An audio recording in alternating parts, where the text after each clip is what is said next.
Alors, je voudrais commencer par une petite, non pas une anecdote, mais une petite citation de Mark Twain, qui disait « Ils ne savaient pas que c'était impossible, mais ils l'ont fait ».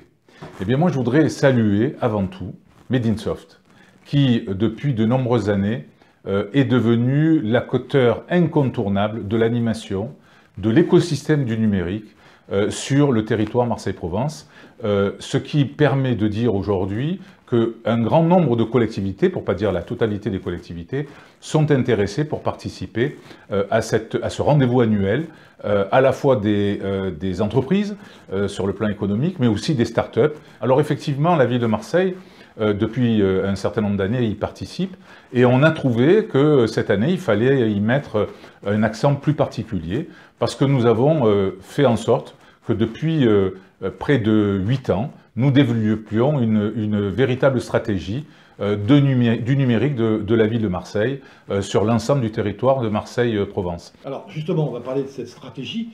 Qu'est-ce que la ville en fait propose, fait, engage au titre de l'innovation, au titre du numérique que vous représentez du reste? Écoutez, simplement, je dois vous dire une chose. Nous avons réussi à faire en sorte que 90% des Marseillaises et des Marseillais peuvent avoir accès au très haut débit.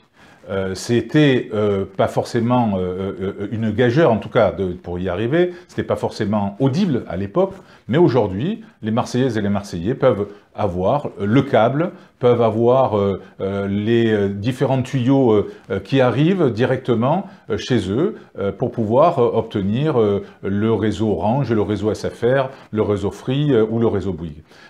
Ça, c'était pas évident pour le traiter. La deuxième chose, c'est que grâce à ce réseau, nous avons pu mettre en place l'arrivée, et nous l'avons négocié, en termes d'expérimentation de la 5G. La 5G va permettre un grand nombre d'accélérations d'usage pour l'ensemble des Marseillaises et des Marseillais qui seront outillés. Ce qui permet aujourd'hui de dire que Marseille devient un hub interconnecté, à la fois, bien entendu, pour ceux qui y vivent, mais aussi pour ceux qui y viennent. Et on a, grâce à cela, fait en sorte qu'un grand nombre dans le cas de ce hub, un grand nombre de data centers puissent venir s'installer dans cette ville. Aujourd'hui, vous avez plus de 13 câbles, bientôt 14 câbles sous-marins qui arrivent à Marseille et qui desservent aujourd'hui près de 4,5 milliards d'individus en moins de 2 millisecondes.